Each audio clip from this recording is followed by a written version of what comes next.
one thing that did strike me throughout the presentation was the use of black and white photos in a presentation about something as cutting edge and 2018 as artificial intelligence. And the reality is that technological innovation is not a new phenomenon. It's also not a new phenomenon in terms of its impact on the world's economic growth. From the earliest phase of the Industrial Revolution, technology has set the pace for the global economy. Each new phase, from the earliest manufacturing techniques to cutting-edge 3D printing, has been met with a combination of both hope and fear.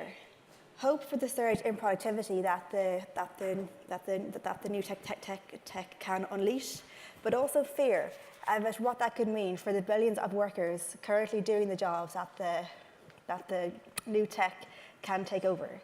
The advent of artificial intelligence raises the stakes to new levels. I remember last year meeting a neuroscientist who told me his AI could eventually perform virtually every single human job, with the possible exception of the creative arts. If that's the path that we're heading down, where a majority of human jobs could be carried out by essentially AI, then there's obviously profound implications for the world's economy. On the one hand, off-the-charts productivity beckons, as these AI can work 24-hour shifts with a zero error rate, turning out widgets, houses, and pretty much everything else that we need to consume. But at the same time, the world would then be left with billions of underemployed humans, an obsolete workforce without any means to earn a living to support themselves, or even to consume the massive amounts of things which the AI would be churning out. Clearly, there are some very big questions on what such a scenario would mean for the world's economy, and what governments and the authorities should do to make the transition to an AI-led economy as seamless and painless as possible. And that's before you even get into the massive issues in the society that could ensue from a population without a productive purpose and the fallout should the robots go rogue. So to talk us through these issues and the others which do emerge from AI's impact on the economy, we have Josh, who's staying with us for the conversation, and then I'm also pleased to announce Karen Croxson from the Financial Conduct Authority is going to join me now, and JP, whose surname I'm going to try not to butcher, but JP Rangaswami, who's the Chief Data Officer for Deutsche Bank. So both of those are going to make some initial remarks, explain their role, how AI interacts with their institutions and with their outlook, and then we'll do a panel Q&A, and then we'd also be very happy to take questions from the audience. Thank you.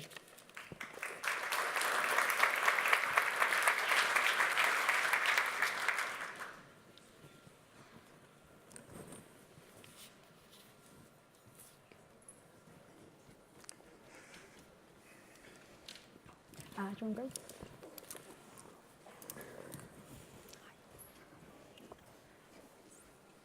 So, JP, would you like to kick us off by telling us a little bit about your work and the role AI plays in Deutsche Bank? Sure. So I'm JP Rangaswami, the Chief Data Officer and Group Head of Innovation at Deutsche Bank. Part of what we do is, if you look at what a bank does, we take in data, we use capabilities and relationships to sort of deal with that data, and we put out data. We don't physically make things. So a lot of my focus is on getting the data right. And then beyond that, try using any form of, what Joshua was referring to earlier as, better statistics, better analytics, if you don't have good data. So we have a data lab with a bunch of PhDs and MSCs who focus on being able to get signal from that data. But as important as anything else, whether it's the prediction within our anti-financial crime and anti-money laundering areas, whether it's to do with understanding better what clients want and need, understanding where our networks are weak, or improving our policies. We're using different parts of AI to be able to improve what we can do as a bank, but very much driven by learning from the data we have to be able to extract the best signal we can. Okay, thank you very much. And Karen, do you want to talk us through how the FCA views the use of AI for trying to get a view of what the UK economy is doing and how we're going forward? Yeah, thanks very much. So I'm Karen Croxson. I'm the head of research at the Financial Conduct Authority, the UK's financial regulator. So for us, it all starts with our mission. So our mission is, in simple terms, to ensure that the markets work well in the interests of consumers, but there's a lot under that, so you have to unpack it. And for us, unpacking it means sort of identifying 3 core objectives. So first, we want to protect consumers. We want to, secondly, promote effective competition in their interests. And thirdly, we're here to enhance the integrity and the stability of the financial system, obviously in conjunction with the wider ecosystem, including the Bank of England. So when we think about that agenda, there are increasingly many touch points to AI and machine learning. So we're starting to see deployments of this all across the value chain, and JP here helpfully touched on a few from the perspective of his role at a regulated bank. But we're really seeing this everywhere, right through from upfront consumer decision support through Josh mentioned predicting your consumers, understanding what kinds of propositions to offer. Perhaps you're going to be assessing their underlying credit worthiness, and better prediction technologies can help enormously there. You might be managing your risk increasingly through automation and AI. You might be dealing with compliance challenges, and you find new and interesting tech-enabled ways to address that. So we're starting to see very broad applications of this all across the value chain. So this raises interesting use cases for us. When we're thinking about consumer protection, just to throw out one example, and this is a big one itself, all of this data, all of this digital exhaust or digital footprint, it's making us as consumers easier to predict. On the one hand, this can and does deliver huge benefits for us, and some of the stuff, I love the idea of Amazon sort of, getting ahead of what I need when I get home from work and having it already there on the doormat. On the other hand, of course, there are potentially risks of real harm to consumers. When you're more predictable, you're potentially more exploitable.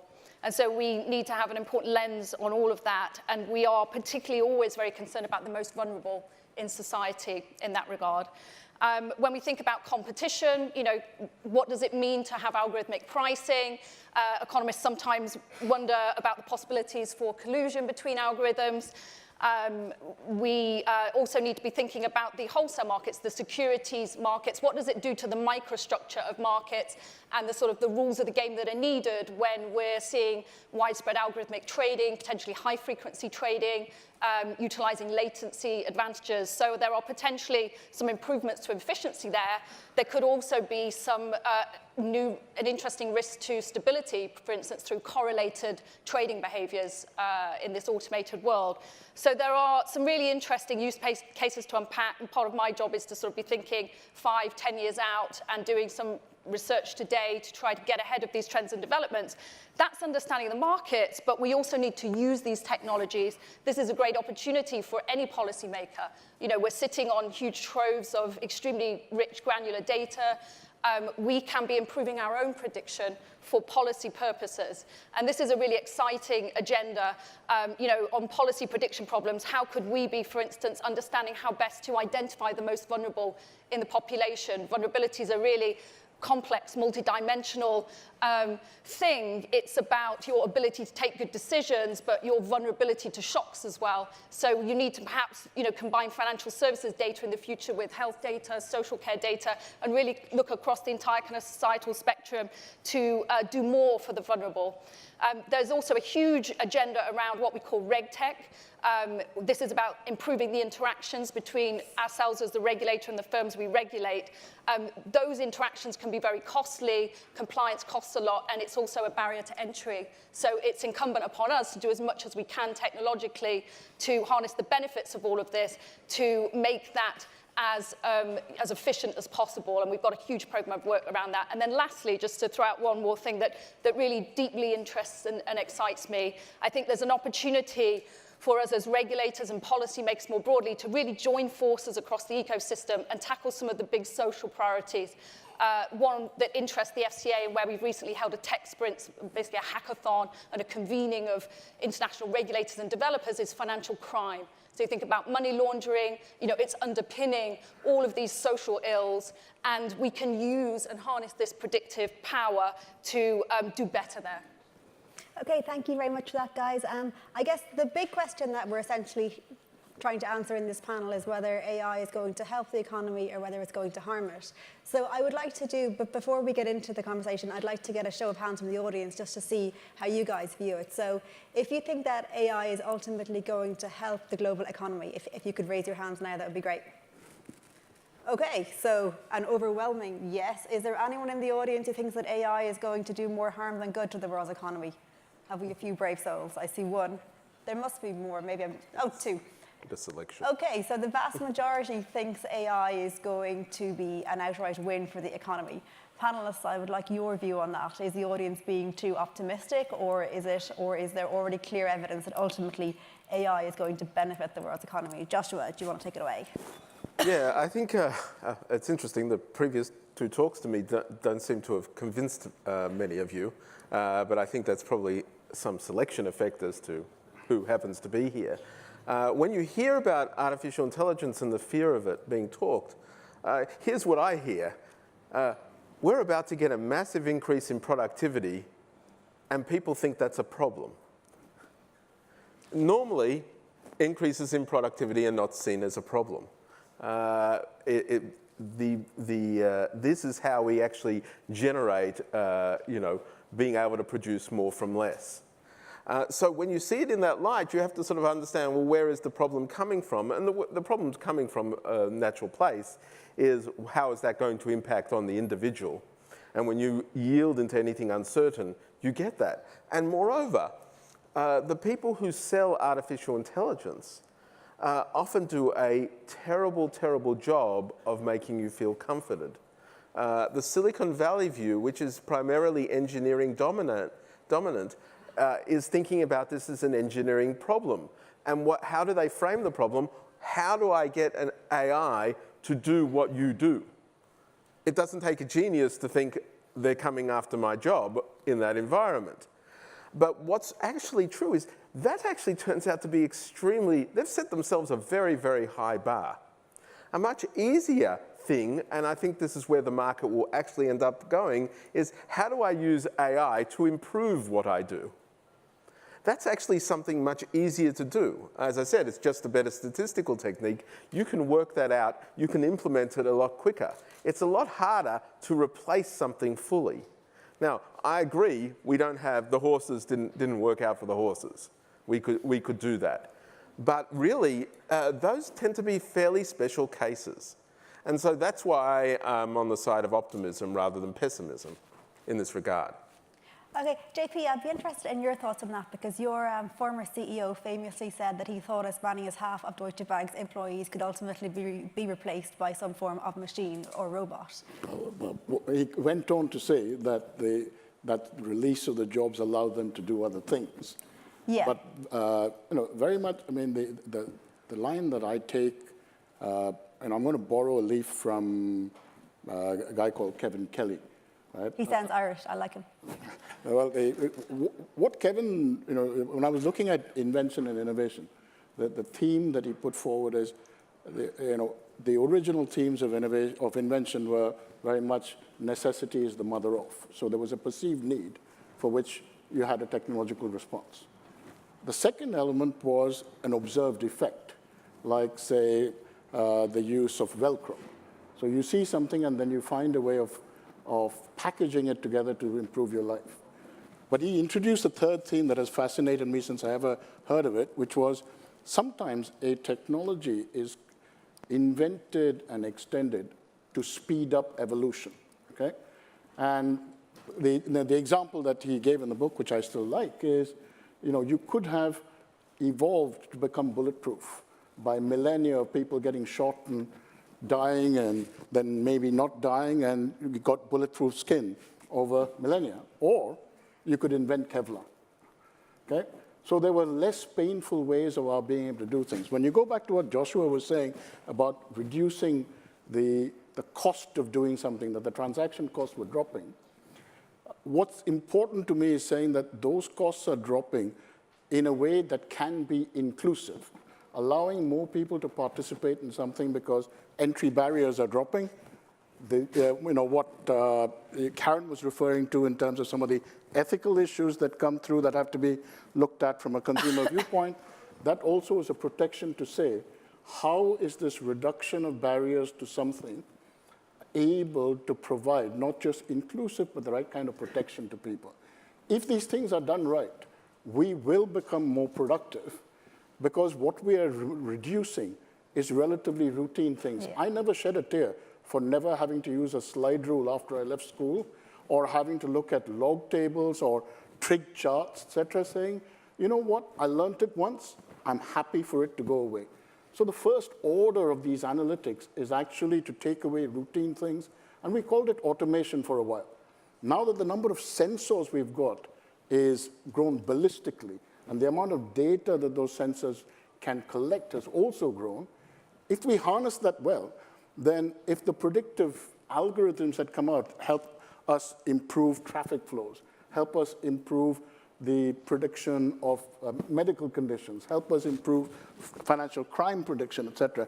These are good things, but they don't actually replace jobs of people who've made it their life's journey to say that's all we do in life. Right? We have to concentrate on the fact that speeding up evolution in that sense is releasing people to do more interesting things. And that's happening. I guess I can understand that at a kind of individual institution level. I think the argument that the former Deutsche Bank CEO was making was that they could then free up those people to go out and win more business or to do more interesting things. But across the overall economy, there must be an element of zero-sum game to that. And I mean, while we're not talking about AI replacing everybody. Let's take cars, okay? I know that Joshua was referred to the fact it didn't turn out very well for the horses, but actually, I haven't looked at the data of just how many horses are alive and as to whether that number has gone down dramatically. It has. Yeah. It has gone down. I looked at that. No, but their lives, lives of those that are remaining is likely to improve. So lifestyle and balance. Jobs. Yeah. Okay? Yeah. But where I look at now is saying, if there were 40,000 cars 100 years ago, and 2 million cars by the start of the Second World War, and 20 million cars, and I'm just giving the figures for the UK, okay? Those kind of figures that start talking about saying, well, the car industry has created a whole pile of new jobs, which are very different from the horse industry. And yes, there was a transition. Yes, new skills had to be learned. But the job that people got began to become more meaningful. No, I do understand that, but I just want to bring Karen into this point. If you think about it from a system-wide level, if we're looking to an AI future where we have, say, 1 billion workers now and we have 100,000 of them left in your vision, but they're doing more fulfilling jobs, the rest of them are all dead, and we brought in a new AI workforce to do the rest. Surely from a global economy perspective, that raises some challenges. Even if the work is enhanced for the remaining, for those who rise to the top, there is a net job loss for the masses, is there not? No. I mean, we can just go on what we know from history. What we know from history is we took, an economy which had half the people employed in agriculture and moved it down to 2% in many countries without there being mass unemployment. Where is all the mass unemployment is the question we should be asking in terms of thinking about this stuff. There isn't just a lump of jobs that people have. Let's take another example. Automatic bank tellers. Bank tellers, literally the job is telling, which is giving out money. Wiped out. But the classification of the number of bank tellers rose all the way into the early 2000s. Why? Because it turned out that telling wasn't the only thing that bank tellers did. It was the majority of their job, but probably the least valuable part of their job, and they ended up moving basically into sales and marketing and allowing there to be more bank branches. And so we see this reclassification. Just look out there. There is stuff to be done. There is stuff that you could have a person doing if they weren't doing something else. It's not, there's no end of imagination. Just the engineers aren't thinking about it. There's still more to be done. Once we get the other jobs effectively for free because of AI, that will free up resources to pay for all these other things to be done. Karen, I do want to bring you in here. So do you think that we could have a net zero impact in terms of the number of people employed from AI? I'm sorry. Sorry, do you think that we could have a net zero impact where people just simply migrate to different jobs as the AI takes their jobs? I think it's very possible, and you take the broadest perspective on this and think about the demand side developments and supply side. We mustn't forget that in many economies we face an aging population. That actually puts pressure on the economy, and you need, there's a potential shortage there from that source of labor supply. So you have to think about the general equilibrium effects. The way I feel about this, I think fundamentally I'm optimistic, like a lot of the people in this room. I think that this is an incredible tool for us. It is a tool, and we should see it that way, and we can harness this tool to flourish. But we mustn't be complacent about some of the risks. I think the ways we harness this tool to flourish, probably three ways. I think, firstly, we can liberate ourselves from many of the routine tasks that actually, frankly, are painful for humans to do and we haven't really enjoyed, and this is sort of very cross-cutting. Secondly, I think, prediction as an input into more intelligent decision-making is extremely broad-based and powerful in its potential impact, and we can harness it for social good and self-knowledge and general sort of prosperity and well-being, well into the future. So I'm hugely excited about that. But thirdly, I think that there is an opportunity here to spend more time focusing on what it really means to be human. We'll always need human connection. Some of the jobs I think that Josh is sort of intimating that could be done that perhaps aren't being done to the same extent today as you might want them to be done ideally, relate to sort of caring for people and really bringing that humanness and empathy to day-to-day situations to improve the lives of many people. So I think we can be liberated in all of this.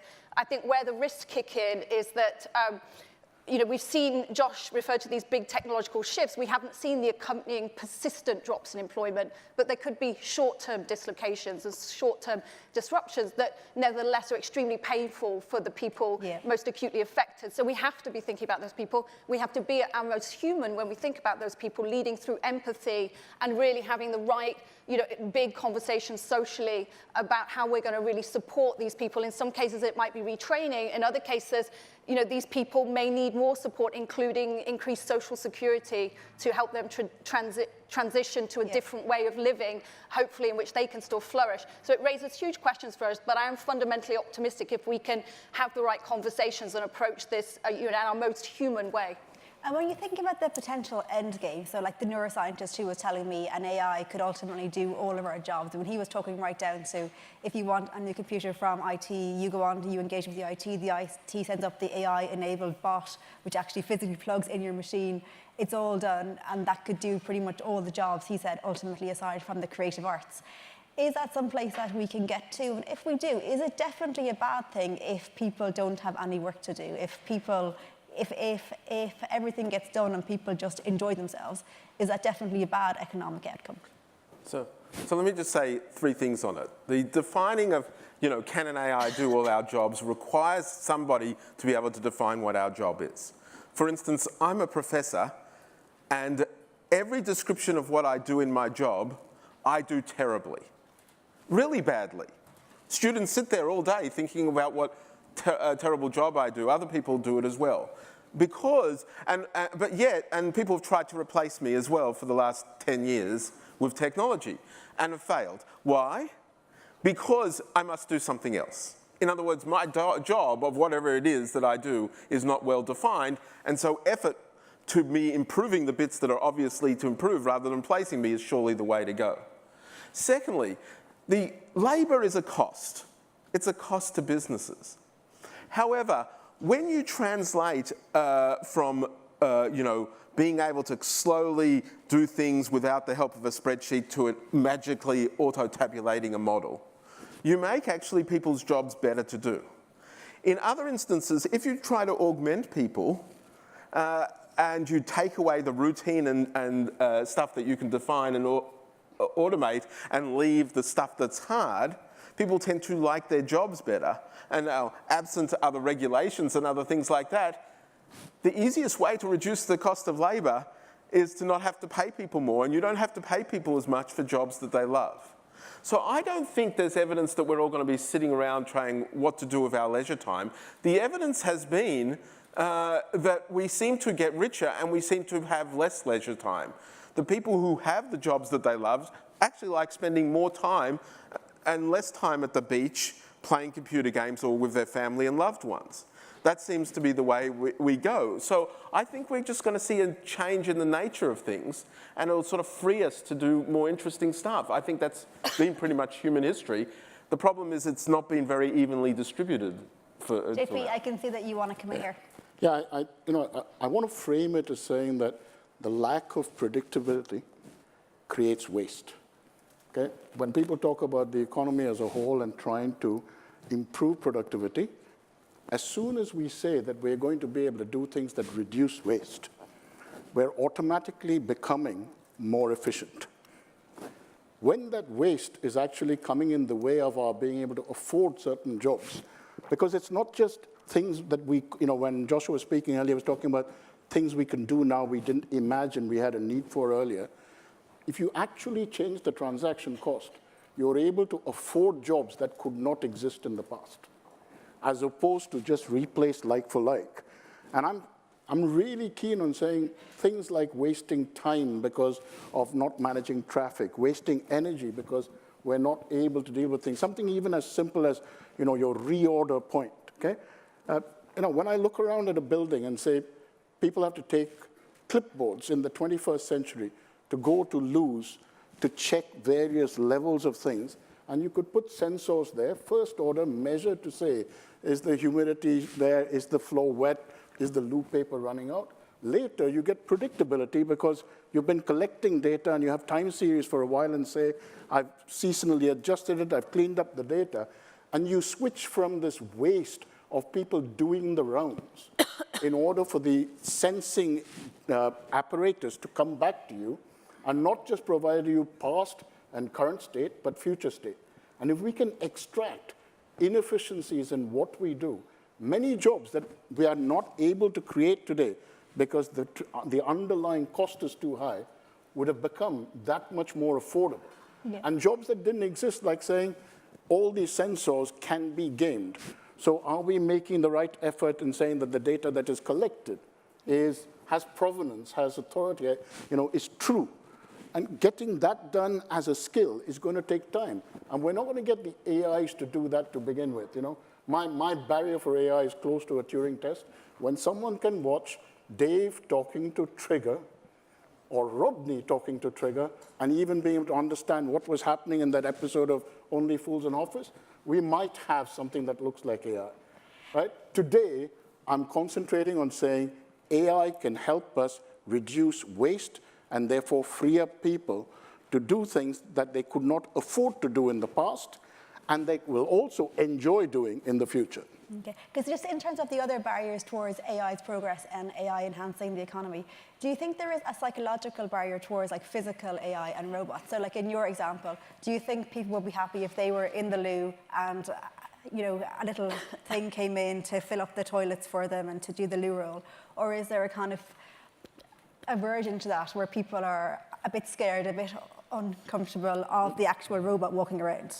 Karen, you might be able to express more, but the stats that I remember last reading were that if I take China, which is putting a lot of time and money into robotics, the last figure I saw quoted is 68 robots per 10,000 people. Okay? When I moved to Japan, which has been investing in AI and robotics for a very long time, that number grows to 300 per 10,000. When I go to South Korea, that number goes to 600 per 10,000. It's still at a stage where we are creating not just the physical robots, but the software robots as well, for things that are dealing with the current ability to take repetitive tasks out. And you get the kickbacks, the delivery robots of Amazon being just kicked, vandalized as people go on, because human beings are going to I guess the worry is when they kick you back. I mean, Sorry? I guess the worry is like if you kick the robot and then it kicks you. That's kind of where I automatically go with it in my head. Laws of robotics will always have to be part of the question there. I'm not yet I'm not in an us and them brigade yet. I still think of robots both in terms of physical, as complement, as friend, as something that can help us do what we do better. And there are many things that my life, I wouldn't be alive today except for investments in technology that allow me to do what I do. And I respect that. I understand there is risk, and I understand there is change. Karen, do you think it's only people like me who are outside of the science who think of the robots turning evil, going rogue, and killing us all? No, I think I think these concerns are out there much more broadly than that. And I think we have actually a really interesting relationship with the concept of robots. I think when people think about robots, often they think about, something that looks a bit like a human, and you're going to start to sort of identify with this and have all kinds of concerns about this robot and maybe affection for this robot. We don't have to build robots that look like humans. We don't have to go in that direction. In fact, we should proceed, I think, very, very cautiously there. And, I'm not saying that there aren't ever use cases, where that might be applicable, but certainly in the toilet administration example, I see no reason why we need to walk into a bathroom and see a human-like robot carrying out some basic mechanical tasks any more than I feel we need to see human-like robots on our car production plants. Currently that's a very non-human-looking set of robots. Yeah, you could almost argue they were the dehumanized aspects, trying to make humans do jobs that humans may not have wanted. And frankly, if the day comes when we walk into a bathroom and there isn't a human there taking care of sort of really basic routine things in the bathroom, and we could kind of have some faith that the humans that would have been doing that are living a more interesting life, and are getting to sort of grow and develop in more interesting ways, I think that's something to celebrate. Okay, sorry, I'm just seeing that we're down to our last 10 minutes, so I do want to open it up to audience Q&A. I think there are some roving mics, hopefully, somewhere. We have a gentleman here at the front with a question, so if we could get a mic to him, that would be just great. Failing that, how good are you at shouting? Okay, I think we're working on him.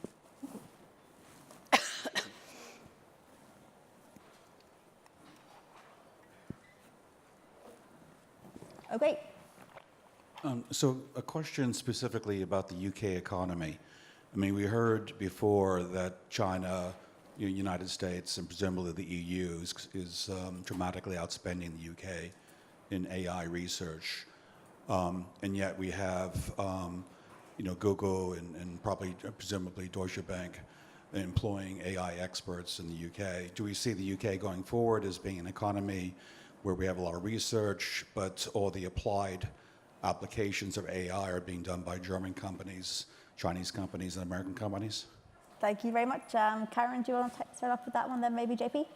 Yeah. So look, I'm not an expert on this, but I think now is certainly an opportune time for us to be thinking about this as a society, and for policymakers specifically, obviously, of course, to be thinking about potential public investment in AI. I know there's already a lot of investment that has been announced. I think here in the UK, one of the things that is being done very well now is that policy leaders are taking up the challenge of wanting to create an ethical understanding that's going to kind of underpin responsible AI, and I think this is somewhere where actually we may well see the UK start to take the lead. So I just offer those reflections. Yeah, no, I would agree with that. I think we're at the stage where it's not a who's going to benefit and which national economy is going to benefit. It's a general purpose technology, so there's enough to go around. We don't know where the big valued companies or whatever are going to be located, and there's a sense in which in today's world it doesn't really matter. It's all kind of global. I think the good news is, regardless of who's driving it, the applications are going to be felt worldwide. Thank you very much. And JP? I mean, I try and look at it from three perspectives. First and most boring perspective is, can I hire people in AI? Because if I can hire them very easily and they're good, and I didn't have a challenge in hiring them, then maybe the UK is lagging.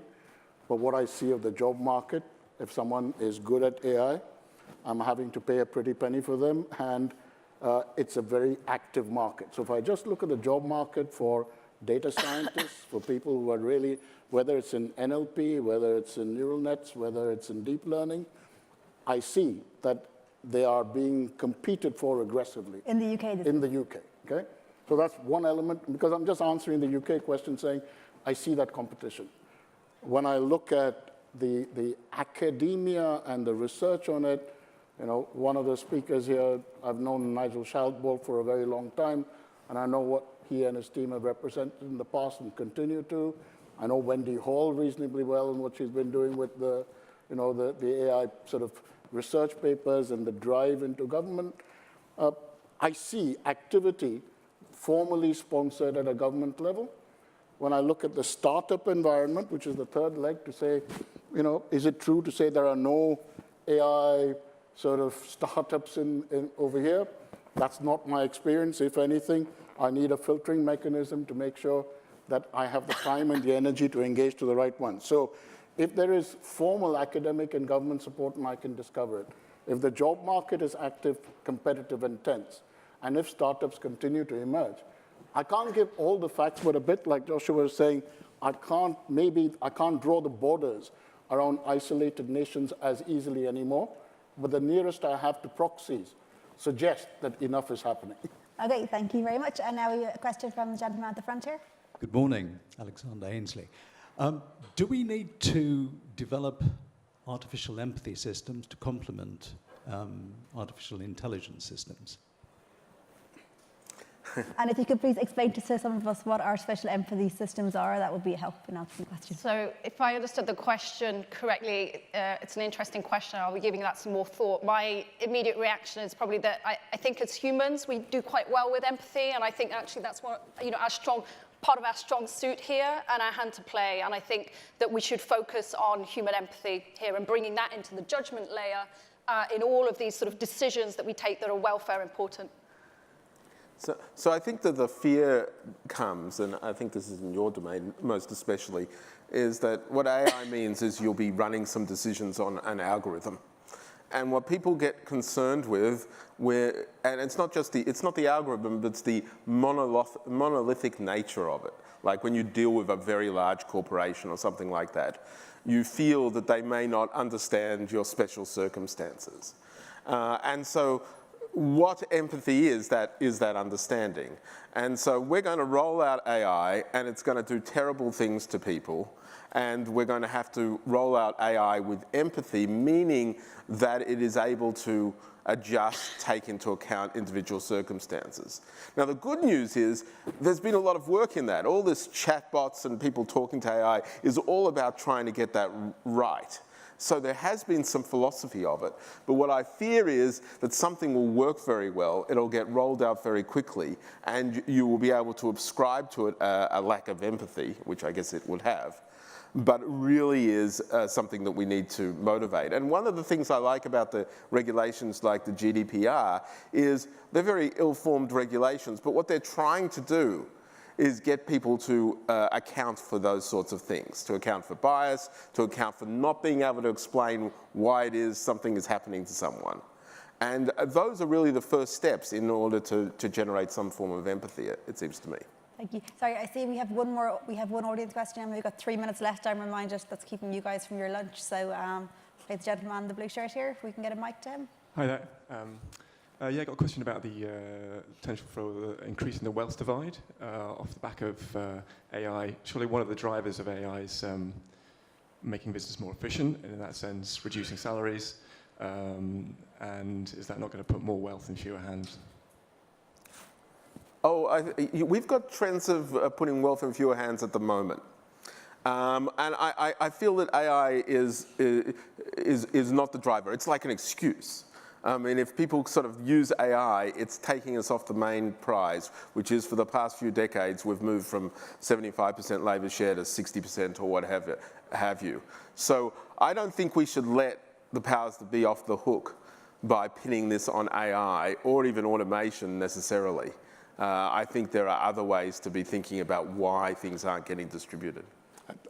I'd sort of extend that a bit by saying, try getting AI all dressed up and know where to go and you give it no data.